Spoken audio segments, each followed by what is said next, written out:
Damn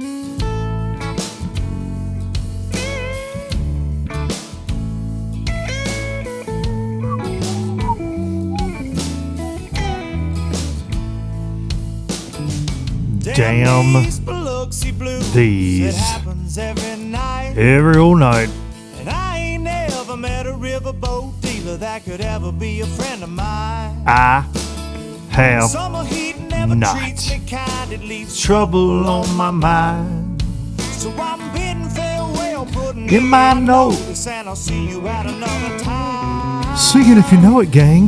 This highway Does not know my name. and I don't care, no, I Do don't care. not even care. Headed My way. for another place, and I got 3 good tires and a spare. Right to the hook. Right here.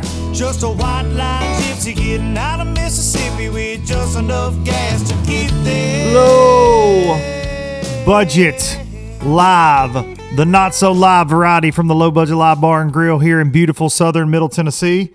And this is the podcast for Monday, January the 22nd. You bunch of low-lifers. Hope all of you are doing well out there. And if you're wondering why I'm calling you a low-lifer and you took that as an insult, well, you know what? Maybe the low life's not for you. But low-lifers are what the fine supporters and listeners of this program refer to themselves as. And if you find yourself here, you're now a low-lifer. So I apologize, and I welcome you with open arms. It's cold. It's cold in Tennessee.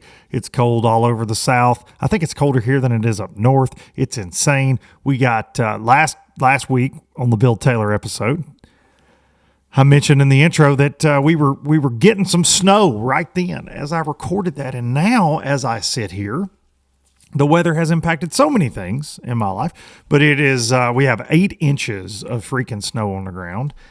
That's the most that I've ever seen in my existence here in Tennessee in 4 years on planet Earth. Ridiculous. Hasn't been above freezing. It's not going anywhere. And I'm ready for it to go somewhere. Even though me and the kids, we had a really, like so many of y'all have seen on social media, it brings out your inner child, and it brings out that it brings the redneck to the max. And I've not posted really that much this week from what we've been doing, but man, we've been dragging boogie boards from the beach. We've been anything that we could get behind a side by side, anything we can make a sled out of. We've done it. And then I was able to find this really cool sled for the kids to pull behind the side by side. I went to True Value Hardware. I braved the elements, and they got a truck that unloaded right when I got there. Shout out True Value in Lawrenceburg, Tennessee. And I was able to acquire this amazing piece of snow history in our family that my kids have said it's the greatest time they've ever had. And we've been pulling that thing down our road. We've almost taken out mailboxes. The children have almost hit trees. I almost threw one of my children off a bluff, but it's okay. Everybody survived, and it's memories, man. It's memories. So ready for it to go though, for sure. I'm recording this a couple days. I normally record on Sundays. Y'all know that for the most part, and for the Monday show. And having to do this on Friday, actually. Supposed to be at the Alabama Bass Trail right now down at Logan Martin. Kay and her team, John, they made the decision to push the event to Sunday, single day event. Somebody's still going to take home $25,000. As you were listening to this, we will know who won that. Crazy good field. I can't wait. But temperatures are stupid on Saturday for the event, so she pushed to Sunday. I'm not going to be home till late on Sunday, and that led me to record today. So I don't know anything about the ABT. So if some exciting fishing information happens, besides like this guy's going to this company and that guy's going to this company, or YouTubers fighting, or all the the typical goings on, if something crazy happens, I'm probably not going to get to talk about it till the next week. It is what it is. And in these days, you never know. These days, there's always something crazy going on. But I'm going to go down, got to go to Logan Martin and freeze for sure. And I mentioned last week, got a new sponsor for the show, Gill Fishing, and I've been waiting patiently. Gill got me a shipment out for some great cold weather gear. And I know I got some UPS and FedEx drivers that listen to this, and I get that y'all can't get out and about, but this stuff is stuck in a hub somewhere that tried to overnight it. This weather's got everything screwed up. So we're gonna have to layer up with some Walmart gear or something down there at the ABT. But I've got a heated vest. I got all kind of stuff. But it's gonna be 15 at blast off. I've got to do the boat launch. I'm gonna be frozen. It's gonna be crazy. I hope that as you're listening to this, though, that you did watch us and watch me freeze on Sunday morning. But recording early this week because of this crazy weather. Got a great guest today.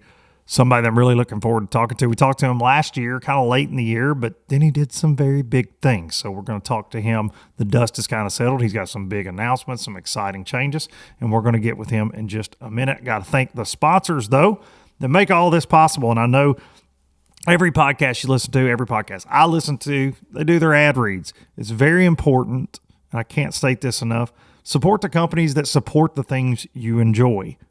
It's very important because I don't take it lightly that people like the lowlifers tune in each and every week. I don't take that lightly at all, and I don't take it lightly that companies see a value in partnering with Low Budget Live. Going into our 7th year, this is it's a lot. You know, it's a matter of pride for me. It's very cool, and that's all thanks to you lowlifers. But Gill Fishing, absolutely. Some of the best gear that you can wear on and off the water, and it looks good.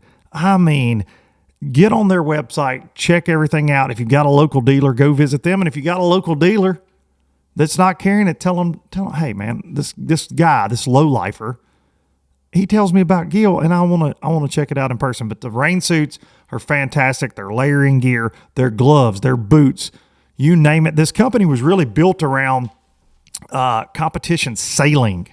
Okay, which is, that competition goes down in some crazy elements, obviously, and we've adapted a lot of this to the fishing world. But again, great looking gear on and off the water. I promise you the Triple Threat is grateful that I am working with a clothing company like Gill so I can get rid of some of the stuff that I've been wearing around for several years. So very proud to partner with them. And as I mentioned last week, there are going to be some very special offers specifically for lowlifers very soon. Can't wait to share those.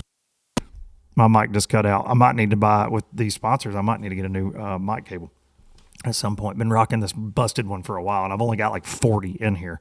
But Gill Fishing, some very special offers coming very soon for lowlifers.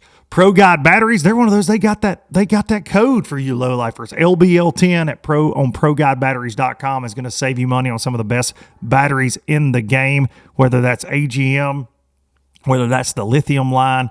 They've got it in stock. The lithium cranking batteries, they got it going on. They've been in the battery business for over 30 years. Check them out, ProGuideBatteries.com. I've ran a combination of the AGM and the lithium trolling motor batteries over the last couple years, but I'm telling you right now, I'm going all lithium this year, and I can't wait to see how that Express runs with those lithiums side to side in that bad boy. Go check them out, ProGuideBatteries.com. Bait-works.com, baitworks.com, your online tackle retailer resource. They got it. Up there in Springfield, Missouri, you hit submit order, and somebody's gonna, maybe not this week because of the weather, but somebody's gonna bring it to you very quick. I've said this for many episodes, but if you're trying to time out this order, okay, well, I'm gonna hit this because my wife's gonna be out of town. Don't do that, because they might meet her walking up the driveway with all your tackle needs. Bait-wrx.com. It is the only place online exclusive that you can get this little gem right here, the LOB Power Finesse Jig. And we are, as we approach February and March, we're getting into that early pre-spawn deal. This dude right here will play. Trust me, it gets lots of bites. It's got the 3/0 custom trocar hook, the finer than frog hair skirt material that we came up with, and I'm very proud of how it turned out. 3/8 and a half. We have it in 6 amazing, actually 7 fish catching colors. I can't count. And coming soon, a special Bassmaster Classic release that we're working on. I'm supposed to see samples this week. I cannot wait. The LOB jig available at bait-works.com online exclusively. Use code Duncan-10 to save you money. Duncan-10, let them know you're a low lifer. And last but not least, hang the imaginary banner right here. It's over here somewhere. Express Boats, Hot Springs, Arkansas. The first ever, the OGs, the original all-welded aluminum bass boat, the first ever aluminum bass boat to take a Bassmaster Classic trophy for a victory lap around an arena. They got blue trophies stacked up in that office there in Hot Springs. 96-inch beam on the X21. 250 Yamaha show mounted to the bad boy. One of the best hole shots in the game. Tackle storage for days. Super stable ride. Handles all conditions. Cannot say enough good things about it. But if you're not in the market for a 21, maybe look at the X19. Maybe look at their H17. Maybe you live in a market where you're like, hey, dude, I don't need a bass boat. I need a multi-species rig. Check out one of their bay boats. Number one bay boat in America, 21-footer. Go check it out. You will absolutely love it. Go find a dealer. Go to a boat show right now. Get out and about. Support all these boat companies in this time, man. And I know, obviously, I partner with Express, but in this economy, get out and about. Go see these folks. Go see these boat dealers. Boat shows are happening now. You got cabin fever. The weather's bad. Get out there and see them. But go out, at least pretend you're driving one in an expo center and let me know. Absolutely, let me know what you think about it. Express Boats, building excitement since 1966. All right, we are moving on. We are moving on. I got some text messages there from our guests, but we are cooking. I wanted to say too, real quick, East Tennessee Fishing Show, Knoxville, Tennessee. I am going to be there, not in a designated spot or anything, but I'm going to be there Friday and Saturday of this coming week. East Tennessee Fishing Show, Knoxville, Tennessee. Going to be running around there for a couple days. I think a lot of other people that y'all may know, all you low lifers, will be running around that show too. So come say hi if you see me. Stop me there and let's chat it up. But I'm going to be there Friday all day pretty much and Saturday for most of the day. So come check it out. It's a spectacle. That East Tennessee Fishing Show been going on a long time. Come check it out. Visit again. That's like I'm saying about the boat shows. Come out, visit the tackle stores that are there, and there'll be boat dealerships there as well. Come check it out. It's a great show. Knoxville, Tennessee. I believe let me look at the date. I think it's like 26th and 27th of the dates I'll be there. I think it runs Thursday to Sunday, but come say, hey, East Tennessee Fishing Show. Real quick, before we get into things, I read that a couple college teams got DQ'd down in the MLFLW college event. I believe is on Toho. The University of Montevallo, they actually finished third in this deal, and they got DQ'd. It's a bummer. Kind of an inadvertent deal, but the rules state it's an Alabama rig rule. Let's see. I have like a womp womp womp womp. Hang on. Let me see what I got. Hang on a second. An Alabama rig rule. Yeah, I'm very opinionated on that because I like throwing an Alabama rig, and I know people get all up in arms. They're like, whoa. Especially they got on that bag before they got on the forward-facing sonar hating thing. But I do find it funny that you can use forward-facing and 360, and you can all but see what a bass has been eating. Like you can see inside of them like an X-ray now. But it's like, hey man, you can use an Alabama rig, but you can only use 3 hooks. So I'm assuming. And again, that these young men had a couple extra hooks on there, or it says only 5 wires, so maybe they had other wires. I don't know, but there were a couple teams that got DQ'd, and it sucks. One of them finished third; they got booted. But one of their fellow Easton Fothergill that we've had on the show actually bumped up into third. He actually led that event the first day, but too bad, man. It's just that sucks, and you got to read your rules, kids. But I'm saying let's just bring it back. Let's run it back, as they say. Let's bring the Alabama rig back. Or, and so there's no risk of things like this happening, just ban it straight up, or let them sling it, man. If they want to choo-choo train it, they want to have 19 of them, I'm for it. Let's do it. Just, you got to have a musky rod to throw that bitch in there. And a, reel that looks like you're cranking swordfish. I'm good with it. Whatever. Let's go. No holds barred. Entertain me. Catch them. Let's freaking go. And I know so many of y'all are opinionated on the Alabama rig. Dude, it's not as effective as it once was. 1,000,000%. It's just not. Kind of like forward-facing sonar. Fish get used to things, and that thing was dynamite when it first came out. And now it's just another tool in the tackle box. So I'd like to see it. Let's run it back. Let's bring it back. But slow news week when we got to talk about that. That's for damn sure. But tournaments are coming back. They're coming back. We're almost there. NPFL and BPT kick off here pretty soon. NPFL at Logan Martin, and then BPT at Toledo Bend. Very, early in the year tournament for both of those fisheries that are both Texas, on the Texas-Louisiana line with Toledo Bend and Logan Martin right now, where I've been this past weekend, if you're listening to this, frozen tundra right now too. So these events are going to be very interesting. I think it's supposed to warm up between now and those events, but certainly going to be interesting to see those kind of late winter, very, very early pre-spawn events. Also, if you hear a dog in the background, Low Budget Live, if you hear a dog howling and being crazy, it's Goose. It's Goose, the big fat white lab. Goose, because it's so cold, I have made him a makeshift. He's got a big just kingdom in the yard and heated doghouse and all that. But dude, it's just been so brutal. Got him a little makeshift kennel because you can't let him run loose in the garage or in the house because he'll just destroy it because he's a big dumb animal that I love very much. But I got him a makeshift and he's right under the bar and grill, and he hears me and he's like, I don't know why we aren't playing in the snow, because he does very much like the snow. But I got him set up with a heater. He's living his best life, but right now he's listening to me and losing his absolute downstairs. So I apologize if you hear a dog howling. he's like, why are we doing this? Shout out Goose. All right. Great guest. We're going to bring him on now. He is your 2023 Bassmaster Elite Series Angler of the Year. He's everywhere. Something I want to talk to him about. I rarely get on social media. This dude doesn't pop up very quick, either through one of his sponsors, through somebody sharing one of his videos, through one of his own videos. Him and his wife, they work very, very, very hard. And he has since he's been in this game, which is a very short period of time. But ladies and gentlemen, we're going to talk to him right now. Kyle Welcher.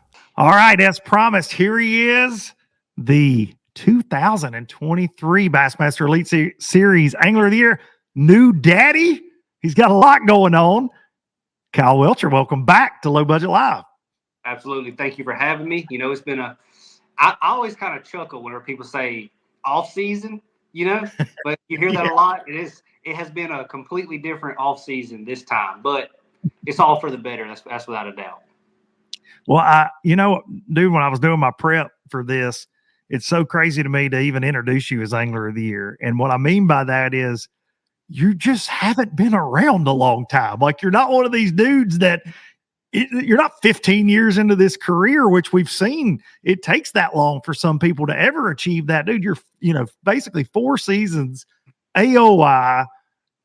You've been top 10 AOY. Like, dude, now that you've had time to reflect on that, being your age, you've got that one of the most prestigious trophies in the sport. Like, are you taken back by it, or you just want more? Like, what's your mindset? All year is kind of one of those things that I wanted more than anything else in the world. Like, it was, I would say after about 4 or 5 tournaments, whenever you're in the running, it's all you want. And then after St. Clair, having, a month break and then 2 more tournaments, like, it's all you think about all day, every single day. And I won it, and it was a huge amount of relief, and it was awesome. And I'm super, super proud of it. It's my biggest accomplishment in my entire life, other than making a beautiful baby boy. But, the itch didn't go away. Like, you definitely want more, and it's really cool. And I would say from the time the last tournament until the schedule was announced, that was the time where we was kind of enjoying it and just kind of hanging out with friends and family and stuff. But as soon as the schedule was announced, it's you know, sometimes you just forget that you even won that. You're just so thinking about next year, So that's definitely after the season has started, you want more. You got to back it up. Like I qualified for the Classic next year. Everything that I've done this year doesn't help me at all in 2024. So, I mean, it's a clean slate. Like you got to keep qualifying for the Classic and keep, making waves. So I want more for sure. Well, and you hear that, you got to have, I mean, on the good and bad of fishing, you got to have short-term memory, right? Like you got to forget the bad ones, but you also got to forget the good ones, because with fishing, that momentum can go away. I mean, we know that, but it's always interesting when I interview somebody that either just won their first tournament or first angler of the year. You hear that. It's almost like that attitude change of, okay, well, now I know what that's like. Yeah. And I'm trying to get me some more of that. I see it on this show for 7 years, man. And it's like it's this little difference that you start seeing in people that figure out, hey, because it's confidence, right? I mean, you're like, I can do this now. I can beat the best in the world and be the best for an entire season. Like, I'm here to stay. That's got to feel really good. Yeah, and confidence is a fluid thing. Like there's ultra confident people, but they're not ultra confident 365 days a year. That's just how it is. Like you take some hits to the chin, like that's just how it is. And that's why momentum is so big in this sport, because confidence, and like you can be more confident than ever just for stringing together a couple good tournaments and not second guessing. So I hope we still got a little bit of the momentum left and be high, on the confidence level going into, Logan Martin and then Toledo Bend and then Lake Fork. So, I mean, it does feel really, really good to kind of harness that, because, I mean, while it's happening, you can still overthink it. But, I mean, you kind of just make a decision on where you're going to start for the tournament and then turn your brain off for the rest of the day. And then you just kind of go where you go, like instinctually. And that's what happens whenever you're really confident and not second guessing yourself. Is like, I may start out cranking a bluff with a DT6 and then, I mean, do it for 10 minutes. I'm like, I think we should go do this, and it works. And that's what happens whenever you're confident, is you just kind of harness that. It's almost subconscious decision making on the water. Yes. And there's nothing you can do to force it. It just kind of has to come to you, and then you capitalize on it. And that happened a lot this year. And I'm looking back on it, whenever you look back on the season, so many things had to go right that it almost feels like something impossible happened. But wow. when you're in the moment, it just feels so natural, and that's reflecting on it. It doesn't feel natural. It feels different. But while you're doing it, it just feels like, super, just really natural and what you're there for, That's too cool, man. It's almost like it is supernatural, right? Like people get on these runs and it's like, what is causing it? Why did I pull over to this log and all of a sudden there's a 5-pounder there where I didn't get a bite doing this kind of thing in practice? But you're making those decisions. We see that whether it's people that win tournaments or put together, a crazy run like you did in 23. And obviously, like your gambling background, I got to ask you this, because this is very, very pertinent. You mentioned Logan Martin and the Kyle Welcher story, but you decided to add more events as that poker player. Like you get on that hot streak.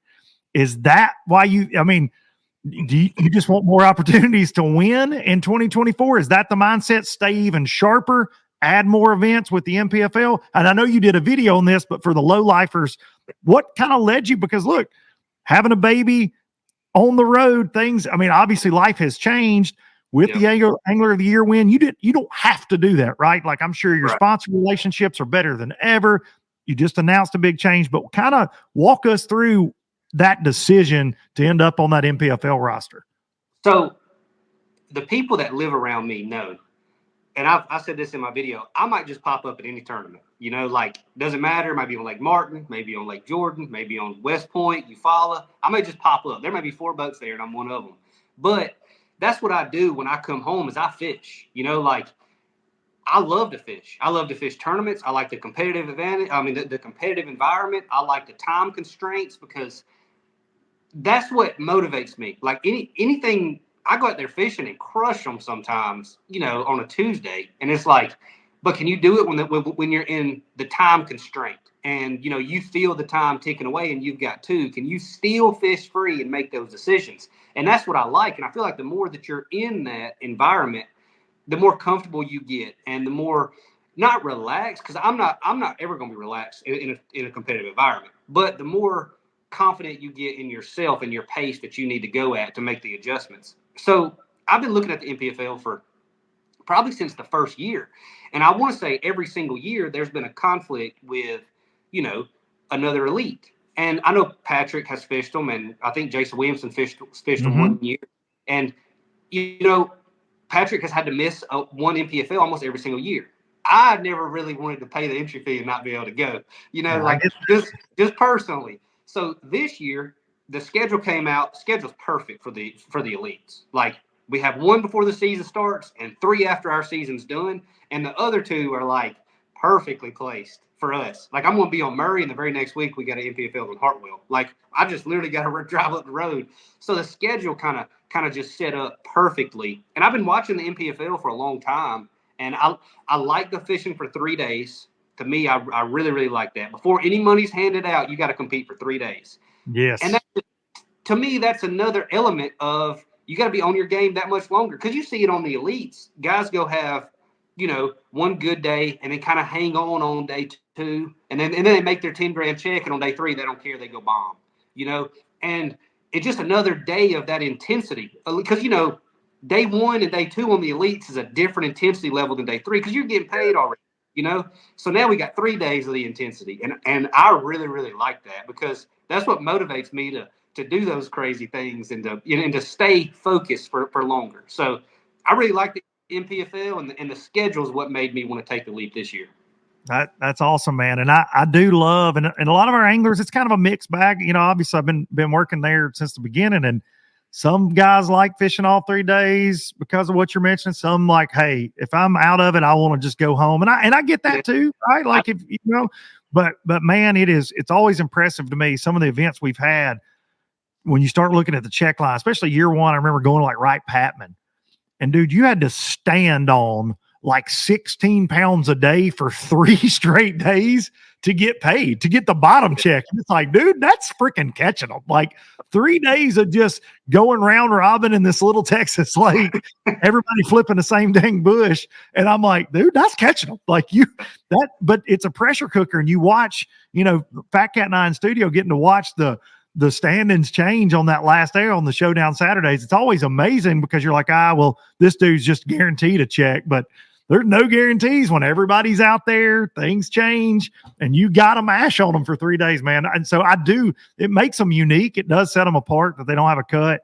And I like that you said that. It's now it's hard covering it. I won't lie. When you got 127 out there on day 3, and you're like going through the Way Live tracker, and you're trying to see who's making jumps and all that, but it's part of the fun too. So I think you'll really enjoy it. And you've got a lot of, you don't live just too awful far from Logan Martin. I feel like kicking off the year on a place that a little bit, you're probably looking forward to that too. Yeah, I haven't fished Logan like at all in the past probably 4 years. I don't think I've even seen the lake. Maybe longer than that. Probably since like 2017. I don't know if I've even fished Logan Martin at all. And I've heard it's not quite as good as it used to be, but it used to be stupid good. So not quite as good as it was in 2010. It's still pretty dang good, So, I mean, I fished there quite a bit when I went to UAB. That was the lake that I went to the most. And then, but that was in I fished there in January maybe like once or twice, like different time of year.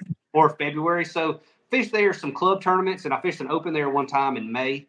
But not a ton of experience in the past, like I said, 5, 6, 7 years, but I know how to ride around there, and I got some history of some areas where I've caught them good in the past anyways. But the great equalizer is the winter storms. So who knows, man? Like it could be, and the Cousa River spots, man, are wild. Like they could be dang near eating a buzzbait, or you could be dragging a Ned rig praying for a bite. Like them Cousa River spots kind of got a mind of their own, and the water temp I don't think it's high on their priority list to make them want to eat. Sometimes they bite if it's 40, and sometimes they don't bite if it's 60. Like they're just kind of a weird species, but they're really, really fun to try to figure out. Yeah, no doubt. It's so funny talking about water temperature. I remember being in a BFL one time as a co-angler with a guy on the Cousa. Water temperature's in the 40s, and he was catching them on a spook. I will never, and I'm going, what? And I'm just a kid dragging out my shaky heads and all that in the back trying to get a bite. And this guy's up here on a bar catching them on a dang spook, dude. I would have never. And he told me at the meeting, he goes, I'm going to be throwing some top water. I'm going to kind of blow your mind tomorrow. And I'm like, okay, whatever. And he caught him on a spook. He did. And he caught him pretty damn good. I'll never forget that as long as I live. So no, you're right. They can go from 0 to 60 pretty quick, regardless of the water temp sometimes.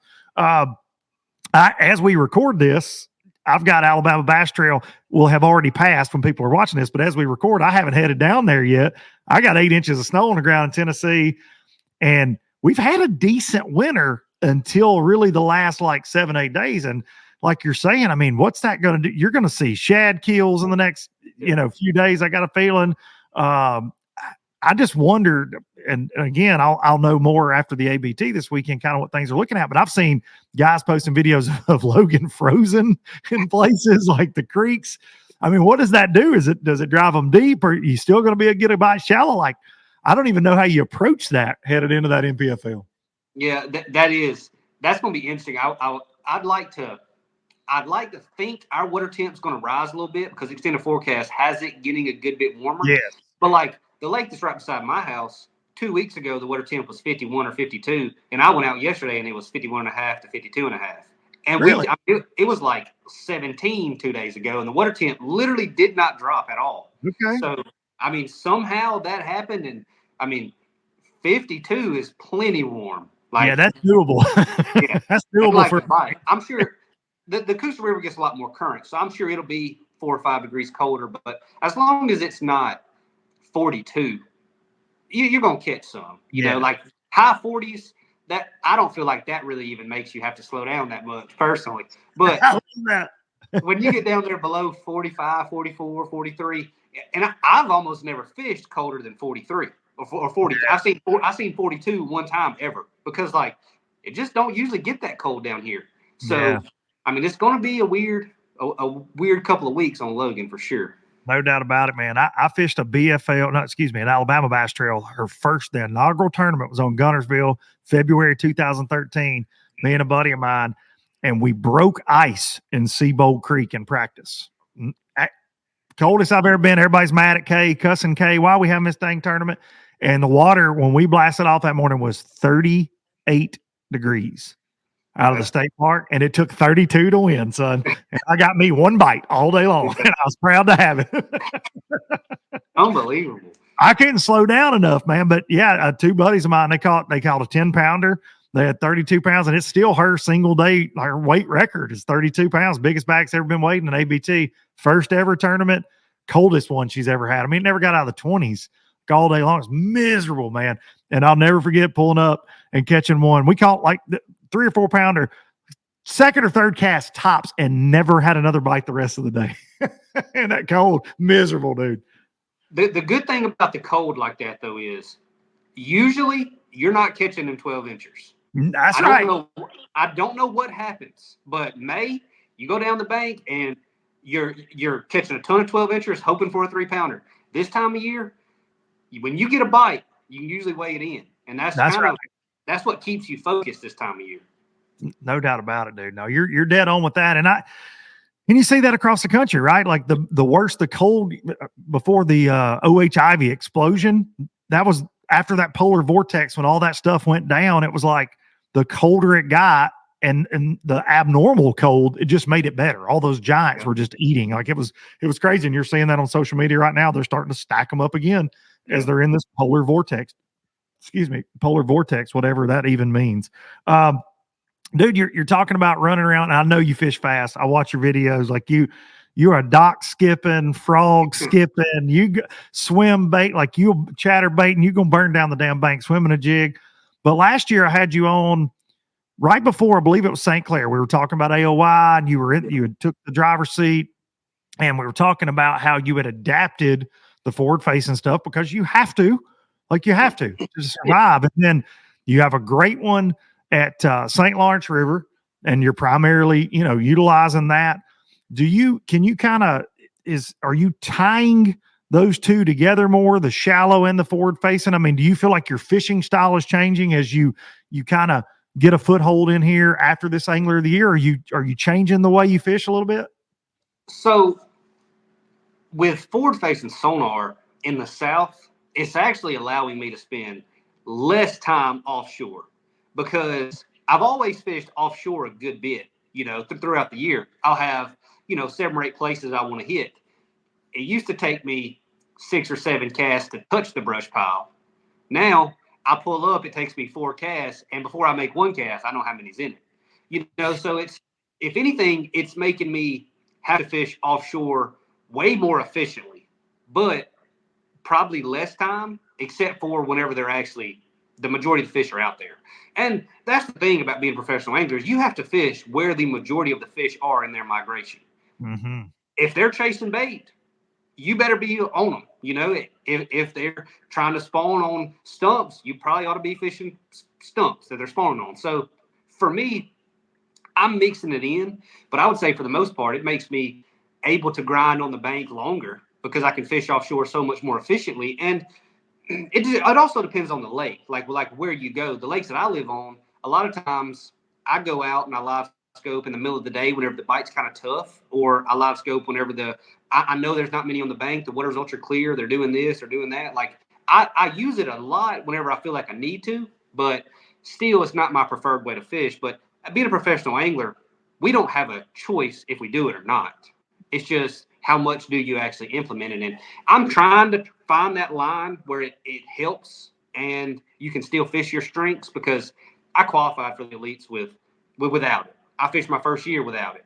Like it's not how I grew up fishing. So I don't want to get too far away from, kind of my background. But at the same time, you're stupid if you don't, incorporate the new technology. So I'm kind of trying to find that line and not go completely all in, but also utilize it to the best of my abilities. And I mean, good as I do, any lake there's not that many great offshore places. Like they're not unlimited. So being able to fish those, like if you can catch some shallow and then you need to go offshore for a little bit of time, being able to fish those way faster and more efficiently than you were before, that's a huge advantage. So Mm-hmm. I still mix it in, and that's what we're gonna do this year. I'm gonna definitely mix it in. I actually changed a lot of things on my boat to help with forward facing sonar for this year.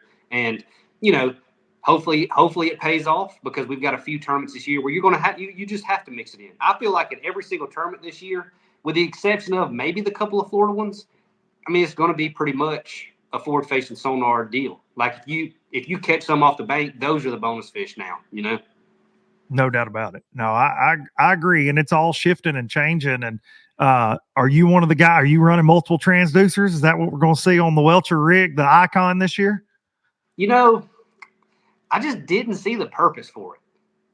Like I understand it, but like I got a trolling motor I control 4 miles an hour with now. You can only idle. You can only idle with that thing at 4 miles an hour.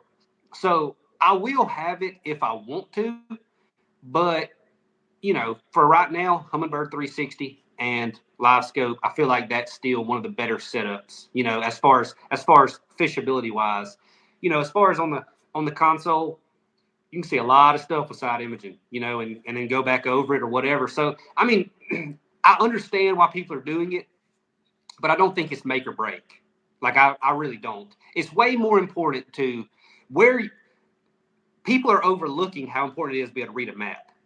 All that matters is that you stop your boat really, really close to them. Because if you don't stop your boat within 100 feet of the fish, it don't matter. No matter what you got on there, you're not going to see them, So that's the thing, is getting around them. If you get around them, how many transducers do you need to catch them? That's the question. I love that, because in all the internet chatter, everybody's like, well, I don't have live scope, so I can't catch them. Or, well, you only catch them because you got live scope. And you're right. I don't care if you got 40 transducers. If you're not where you can see one, it doesn't matter. It does not matter.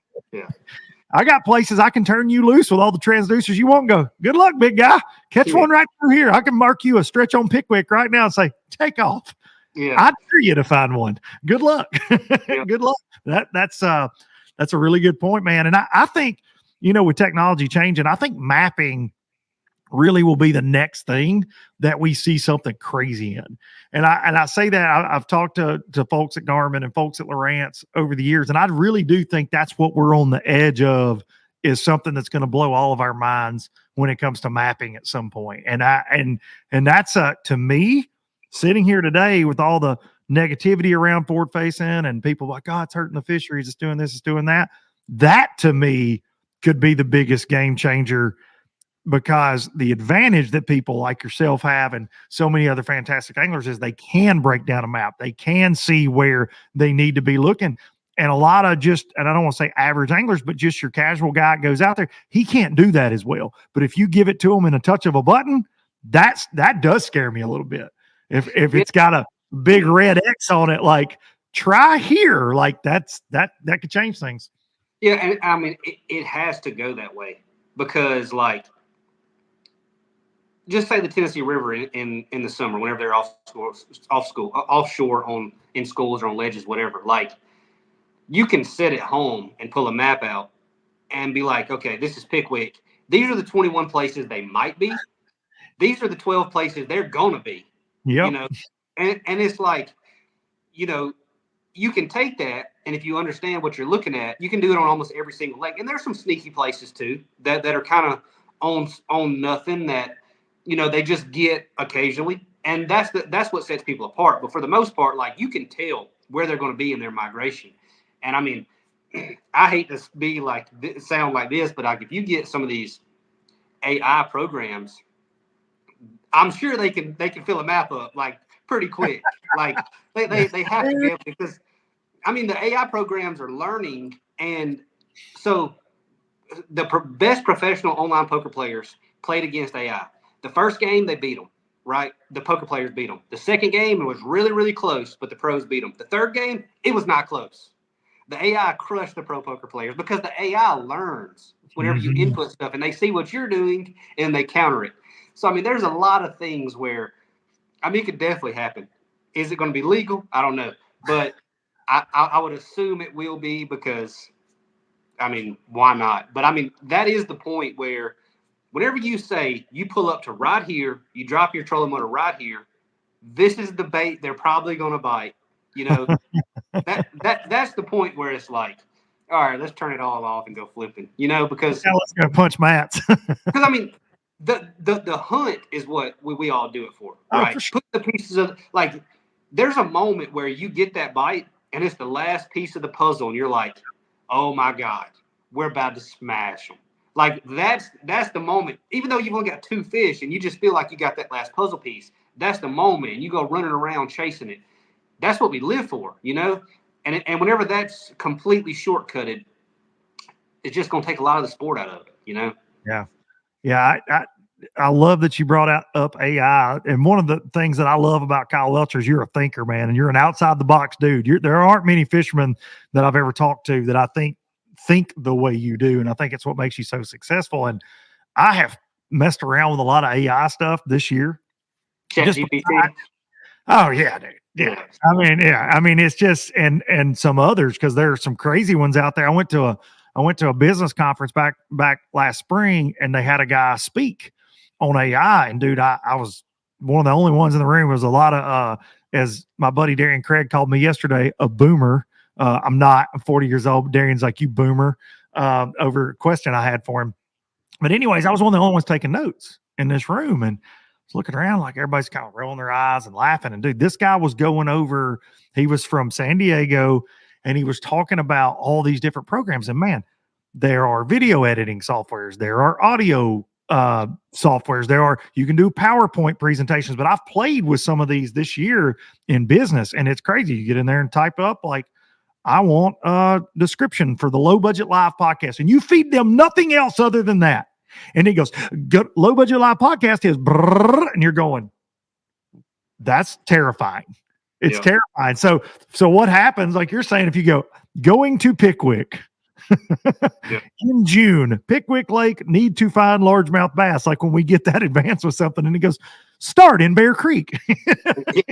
Throw a DD22 or whatever, DT20, whatever. Yep. That's kind of scary to think about. I've not really kicked that around in my head with AI and fishing, but you bringing that up now, I'm like, I think I'm terrified. They're going to take over. The robots. And it has to get to a level where the forward-facing sonar can, with at least like 90% accuracy, tell you what type of fish you're looking at. Yes. You know, like that has to get to a certain level. Like, because I can tell the difference. You know, not 100%. I don't care what nobody says. You can't tell 100%, but you can tell up to probably 90 or 95% accuracy of what fish you're looking at. You know, and there it has to get to a point where it's like, you know, the carp glow blue, you know, and then the bass are green, and then the bluegill are this color. But I mean, it almost has to get to that point, right? Like, if you look back 5 years, how far it's came, I don't think it's a stretch to say in 5 years it's going to probably, because it grows exponentially, right? Yes. It's going to go way faster for the next 5 years than it did for the past 5 years. But I don't know if it'll be as revolutionary to the sport as the past 5 years, because it's going to keep improving, but it's not going to completely change the game like it already has, you know, because it went from almost being non-existent to like the focal point in 6 years probably. And now it's, you know, not going to revolutionize the sport, but it's going to improve at least as much more, you know? Oh, yeah. Yeah, I think we've seen that kind of wave of, oh my gosh, it kind of taking over, kind of like we did with the Alabama rig, and then it kind of settles down. And now it's just what's next, you know, like you're saying, can I get on my screen and it says bass 60 feet, you know, I don't know. Throw Demiki, you know, throw freeloader. and then there's a laser across so you cast perfectly straight across the top of the water. So you're like, it just stops at 60 feet. It'll say Jacob Wheeler would use this in this situation. Like I got AirPods in, linked to my ground. You should be whacking that. Yeah, for sure. Wheeler Wood. Yes, the Wheeler Wood app. You and I need it. We'll partner on it. You know, I'm unemployed right now, Kyle. So we'll partner on the Wheeler Wood app. I like that. All right. We'll kick Jacob a little bit of money. I'll text him, tell him we got a big idea coming here. We need him to voice over it too, like serious. Like, hey Jacob. AI Jacob, I would throw this here. Ding. Yeah. It's a great idea, dude. Somebody's going to steal that right now. Somebody watching this show this week is going to steal that. That's way smarter than me and has more money. And there will be that app where you ask Jacob Wheeler for advice. It's like the old color selector or whatever it was, where you could out of the water and tell you what color worm to throw. It's going to be the Ask Jacob. Ask Jacob. Well, and then 90% of the time it's going to be a gizzard shad freeloader. That's what you need to throw. That's what it's going to say. It's going to sell a bunch of freeloaders. Man, I got my hands on that stinking thing early. I'm lucky to have friends in good places, and I got a box of those this summer, and it's a good little snack for them. They like it. He did a good job with it. Yeah, he did. I have been with Crust City, and I had them like I didn't throw them like as much as I should have. I used them as, you know, chatterbait trailer. I used them a little bit whenever I heard about it, but like it's such a powerful bait that I let sit in the boat and not get as much action as it should have. And so now I'm kind of kicking myself in the tail for that, because I had them very early being sponsored by them, you know, and then did not optimize their potential, which is and as a bass fisherman, you have to optimize the potential when you got a little secret, you know, and no doubt that was a mess up on my part. And now the cat's out of the bag because of him winning a tournament and all that. I had one bag of them left. And it was so funny. I had a really good friend of mine on Gunnersville watching that coverage, and we were texting back and forth, and he's one of the best fishermen on Gunnersville and one of my best friends. And anyways, he's like, dude, are you seeing this thing that Wheeler's throwing? And I was like, yeah, I'm seeing it. Well, I sent him a picture, and he's like, what? And I said, yeah, I know a guy. He's like, he had a tournament the next week. He said, bro, I will give you $1,000 for that bag of baits. And I said, listen, they were sent to me. They haven't released them yet. Like I can't do it. And he's like, dude, give me one. He's like, I just need one and some super glue. Give me one. He was begging. It was one of the funniest moments of my life because he's like, what is this witchcraft that Jacob's got? And I'm like, I can show you what it is.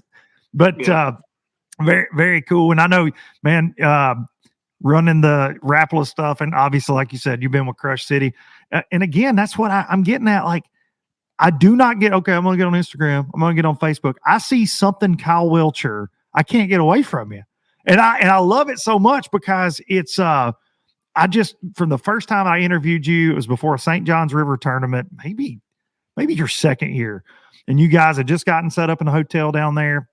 And we talked YouTube because you were like, me and Darian were doing the show up, shut up back then. And it might have been 2020 actually. And over 2021, you're like, I'm challenging you and Darian. I'm going to really come beat y'all. And I'm glad we never agreed to that because we were both very embarrassed.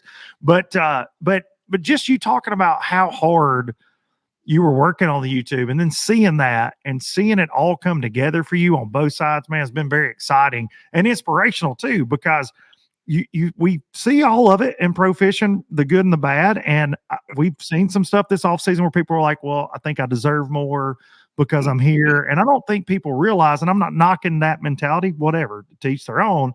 If he's happy, I'm happy. But for me, it's, you have to work. And I think you are the epitome of hard work on and off the water. And it's just awesome to see the success, man. So I want to congratulate you on that again. That's just too cool to see.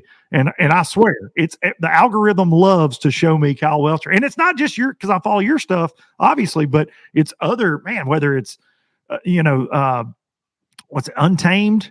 Yeah. Dude, it's just constant thrown my way. I get it all the time. It's awesome to see. Well, I'm glad because it all helps.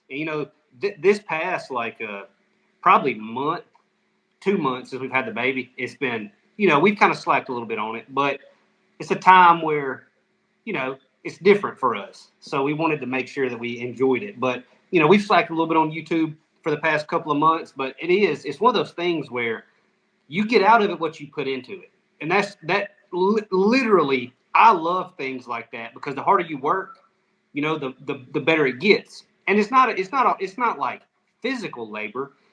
It's mental labor because trends change so fast as far as what thumbnails you need, what titles you need, which keywords work. And I've never really been on top of it because bass fishing tournaments are my number one priority. But I love that about social media is the more you put into it, the more you get out of it. And I just love things that are structured that way because I like to, go the extra mile a lot of times. So I appreciate you saying that. And it really resonates with me because that's how social media is, Well, and I just, like I said, it's inspirational to see like, all right, this is a dude that takes his time, puts in, utilizes his time, puts in the work, and like it's paying off, dude. Like it's paying off not only on the Elite Series, but off. And I think to have this career that you're in the middle of and that you're going to have for a very long time, for all the young kids that might be listening to this, college, high school, like you got to do that now. The option is not show up, fish the tournament, wear a jersey, and then go home. No. Even if you win all 8 Elite Series, you still are going to have to do other things. I talked to somebody I like to refer to as grumpy old man, Gerald Swindle, last night. And seriously, I think about Gerald and how successful he is on and off the water, and people see what he does and maybe the things he has. And I don't think they ever realize, because G and I are both very busy in life, and the only times we get to talk are when we're traveling most of the time, to and from places. We're on the phone. He's either driving or he's sitting in an airport, and the same with me. And we talked last night for about an hour. It's the first time we had talked in a couple of weeks. And he's headed to a boat show, headed to a dealer open house, terrible weather. And dude, here's the thing. He ain't got to do it. He's been successful for so long, but he loves it. And he has this work ethic that he's not going to bitch about it. He's just going to get in the truck and go do it because he knows he owes that to his partners that believe in him. And I just think like at his age, and I poke fun of, G's not that old and he's in better shape than I'll ever be. But I do like to call him old because it kind of gets in his head. Let's be honest. So he does though, man, he doesn't stop. He does not stop. And when I see people that are entitled or different things, I'm just like, dude, that guy, and it's the same with Van Dam. It's the same with Iconelli. I can go down the list of so many legends in the sport, and son, they don't back off the throttle. Right. And you know, so it's refreshing to see at your age and with your accomplishments that you're just like, dude, let's go. Like gas on the fire. It's awesome to see. I still I talked to Swindle a really good bit. Me and him are really good friends, but he's on another level. Even I feel like than me as far as, and I'm, you know, a little bit younger than him. I ain't gonna get on him like you do. I did actually though. I do get on him about them New Balance bears because he was showing them off one day in the boatyard, and he was like, "You need to get you some of these Welcher." I was like, "I ain't near old enough to wear you New Balances yet," but we did just have a baby, so that might be in our near future. But you might be wearing some knee-high white socks soon. Yeah. Some knee-high white socks and some white New Balance soon. I hope not. But I hope not too. So I talked to him, and it's exactly what you said. Like he's always thinking about what video he's going to, you know, not that he plans a video, but he's really structured as far as like, you know, this sponsorship is going this direction. I need to, you know, help them like this with a video, or I need to be here. And he's always on the move, just like you said. And if anything, it motivates me a lot because like he's so successful in the sport. And like you said, he doesn't have to. And people from the outside looking in are like, man, you know, he's got it made. And I'm like, you don't want his schedule. No, sir. You do not want his schedule. No, you know? Sir. So for me, it's like it motivates me. Like whenever I see people that are always on the move, it motivates me to do more. It's like that's why I don't understand why people post. Like I'm easy to motivate from other people. I'm so competitive. If I see somebody on Toledo Bend posting a picture of a bass, I'm going. Like gets in your crop. Right? Yeah. So that happened to me last year. I saw an angler posting on. I was planning on going to St. Clair and pre-practicing for like 3 days, and I saw an angler posting, and I was like, "He's already there. I'm going." So I left like the next morning, you know. And I love it. That's just how I am. Whenever I see it, it motivates me to want to do more, you know, because I know how valuable he is to his sponsors, and that's how I want to be, you know. Like I want to be a big part of the team, like he is, you know. So my hat's off to those guys. I mean, even Wheelers like that, you know. It's unbelievable schedule. Yes. Very much in the same vein, and doesn't have to necessarily. The dude has a ton of tournament wins every year, but again, the people that partner with him, he goes the extra mile. I think he's gone right now out of the country. I was talking to a friend of his earlier this week. Like the dude never stops. Yeah. And you see, and like you're getting this now. You became a dad. Like Wheeler's also a fantastic dad, right? Yeah. Fantastic hunt. Like I saw him posting pictures in the snow with his kids, and now he's on a work trip. Like he balances it all out. But that dude goes, and I've told it on here a million times. It was before he won the FLW at Chick, the super tournament, the year that they did the super tournament deals during COVID. And they had been to Florida for heavy hitters. I go to the random Waterloo boat ramp on Pickwick on like a Tuesday. He's there working on, because Chick's off limits. So he's 3 hours from home, just working on his offshore game, even though he just finished second a Toyota on Pickwick a few weeks earlier, and then goes to win that. And I'm like, so you want to beat that guy? Yeah. You better tighten up if you want to beat that dude. The problem is he's already better than you. Yeah. You know, and he won't give you an inch. You know, like how do you catch him? You know, that's crazy. You got to work. I mean, that's your only hope. It's your only hope. And it's like trying to fight Mike Tyson. You got to hope that there's just one opening where he makes the wrong move, but those don't happen very often. Right. It's incredible, man. Couple more things, dude, and I'll let you get back to the family. I appreciate you so much. Like I said, short notice and getting you on. Talking about all the, and I could talk to you all day. I want to do an in-person with you. We might go for 4 hours because I feel like you and I could really go down some damn wormholes. But talking about adding that, that forward-facing sonar game to your shallow game, because I love watching you pick apart a bank. Your skill set's insane to me to watch. But do you have a weakness, Kyle Welcher? Do you have a weakness in your fishing game that you worry about, or that you are trying to work on to get better at? What would that be? It's 100% Tennessee River ledge fishing. Like The Tennessee River, me and Hunter was talking about this literally yesterday. The Tennessee River fits my strengths like 10 months out of the year. But whenever they get offshore, I just don't have the experience, honestly. Like, since I've been on the Elites, we've had one ledge tournament. Literally one since I've been on the Elites. So I actually caught them good on day one, struggled on day two, only caught 4 fish. And I mean, that was on Pickwick when there are a million offshore. But there's a million offshore on 16 places, and I'm boat 96.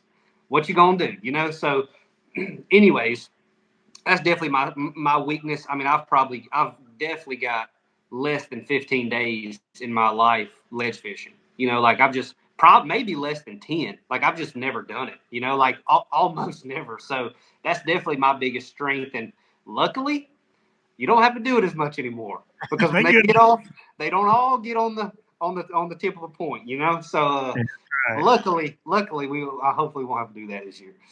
Well, we got you've got Tennessee River, Pickwick, July. It's going to be it's going to be kind of funky. NPFL's there, but I feel like you said, Wheeler.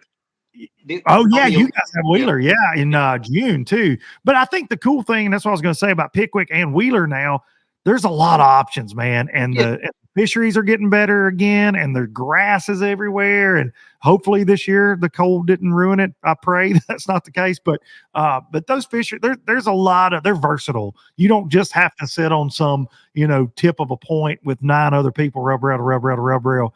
And with electronics and things like you're saying, you can maybe slide around and find some stuff. So I'm looking forward to the Wheeler one, man. I'm glad they're coming back, and I hope it shows out for you guys. I forgot about that though. So you got 2 Tennessee River tournaments right there in a stretch of about 3 weeks. So I'll put some work in for that this year. I mean, I definitely will. So I mean, I know it's my weakness, and it doesn't. All it takes is it's almost intuitive about where you are, and like, dude, some of these guys just know these fish are going to bite this bait, and then some of these, and then I'm just out there like, throw a 10 through there. They didn't bite that. Shake your head time, like, so I'm just not on the level of some of the people just because of experience. But Pickwick in July, my personal opinion is when those fish get done spawning, the most of them are out there. July, they start to kind of trickle back up a little bit. That's right. So I think in July on the NPFL, we're not going to have to do that. Now, I may choose to do it, but I don't think we're going to have to do it. So I'm actually pretty excited about that one. I like it when it's hot. I'm actually disappointed.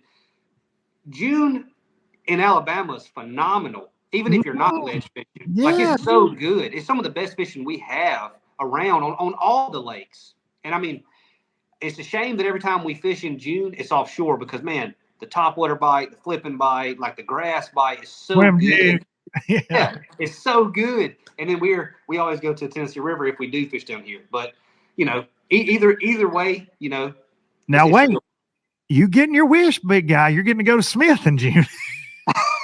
That don't count. I was going to say, hang on now. Somebody from Bass is going to watch this and go, Kyle Welcher was griping about the schedule, and we are going to Alabama in June, dadgummit. We're going before the 4th of July so Kyle can learn to wakeboard. Yeah, exactly. The most fun thing you could do there is bring your wakeboard, 100%, and your wakeboard and your Speedo, and just go out on Smith for a day. I told John Cox on this show that I'm gonna find a mastercraft or something cool that week, and I'm gonna provide a service. I'm gonna do live podcasts on the water all week, but I'm gonna bring y'all waters and like cold towel. I'm just gonna follow y'all around all week. That's gonna be low budget live. We lost Kyle. Kyle dropped out, and he's back. Hang on, let's get him back in here. I dropped you. You dropped out just for a second. So I said, I'm going to provide a service. I'm going to be like a concession stand and a floating podcast studio in somebody's mastercraft or tri-tune. And I'm just going to be out there helping protect y'all from the wakeboarders and keep y'all cool.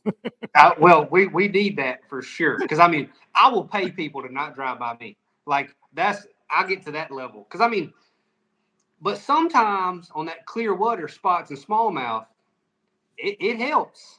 I've seen them bite because of it. Now, it don't make it any more fun to fish in, but I've seen them bite because of the waves. I really think, and people are going to roll their eyes and go ahead and y'all comment and tell me I'm an idiot, and that's fine. Y'all do every week.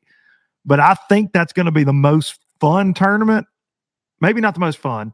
Shouldn't word it like that. The most intriguing tournament period of the entire season. I think that is the absolute swing tournament in somebody's year for sure, because you're going to have guys get way, way, way spun out in that one. They're already spun out. Like, you know what I mean? Like, that's going to be a pressure cooker. And I would also like to say Bass has a unique opportunity. They could have had a night tournament. I think it would have been cool. I'm all in on that. Oh, I know you are for sure.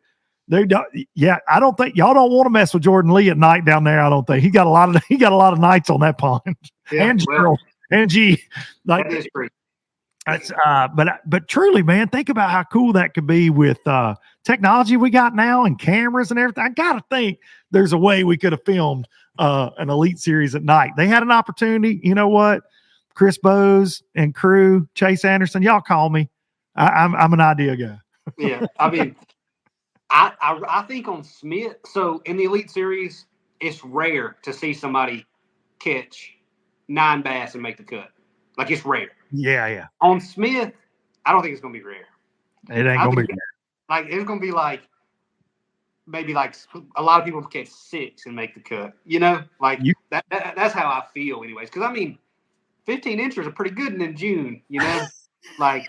On that pond, especially. It's tough to come by. So I wouldn't be shocked if like somebody comes in pretty well without catching a limit a day, you know?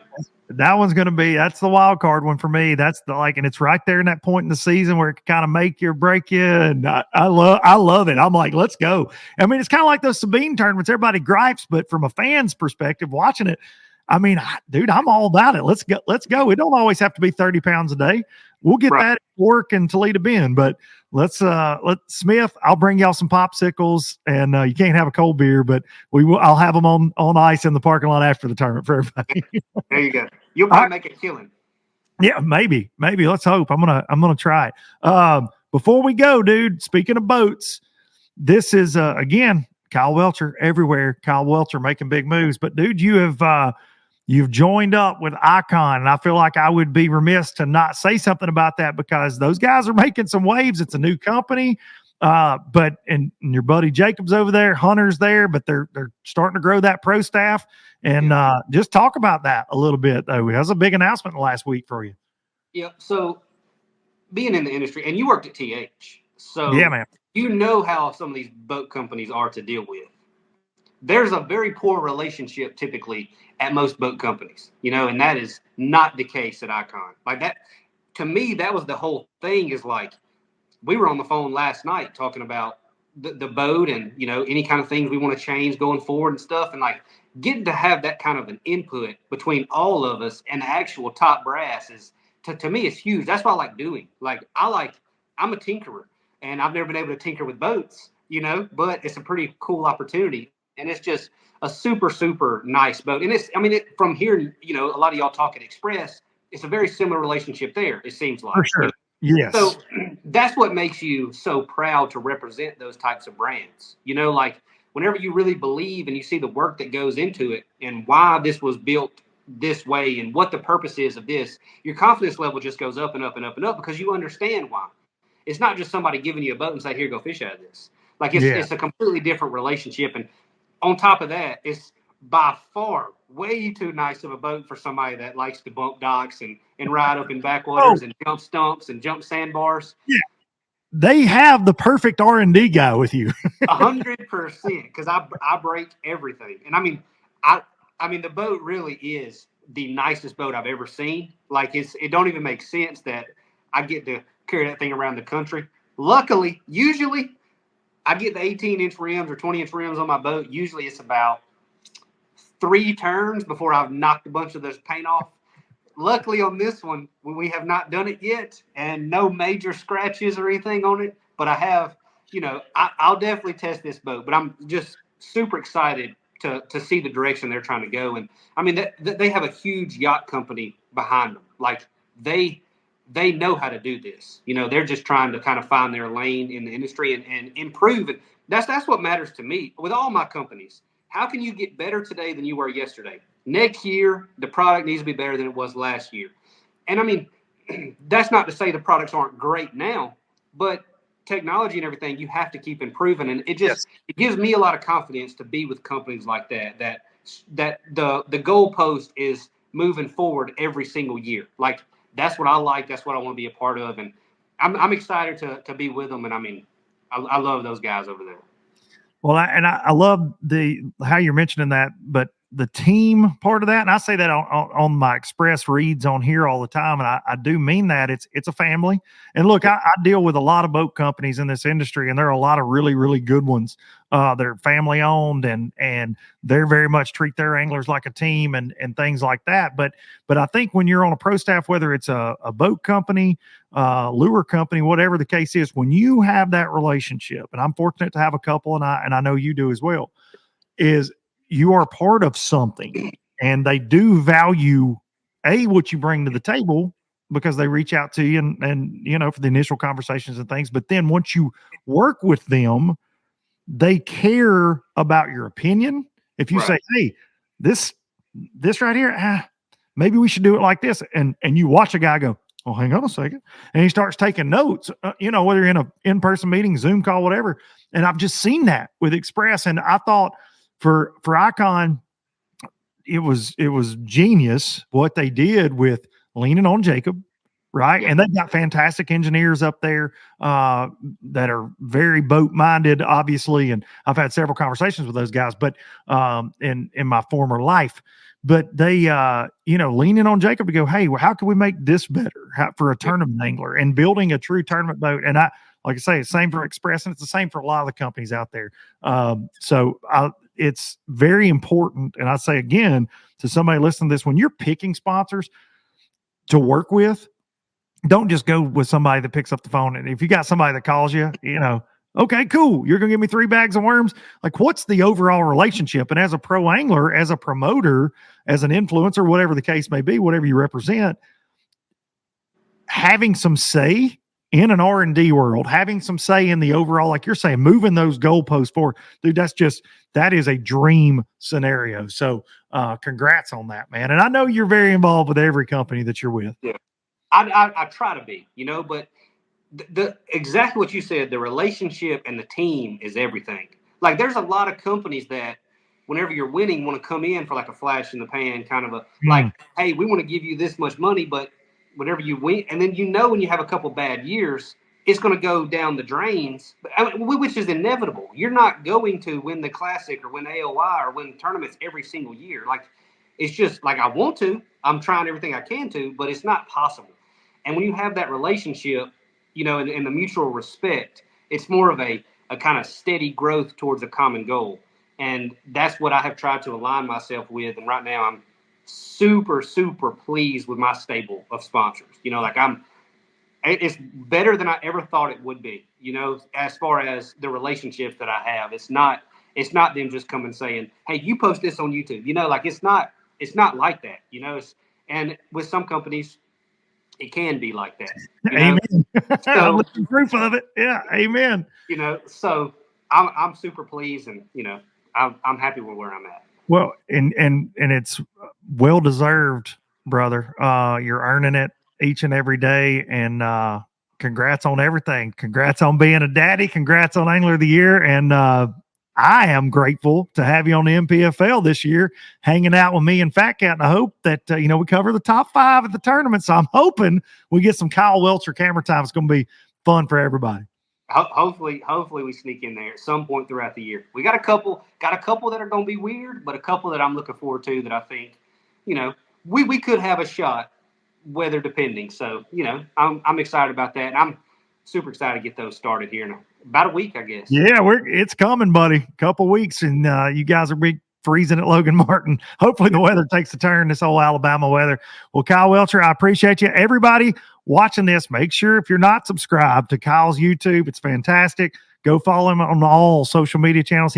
There's never a shortage of content. He's putting in the work each and every day for all of y'all to check out. So make sure you do that. Kyle, thank you so much, buddy. Yep, thanks for having me. We'll see you.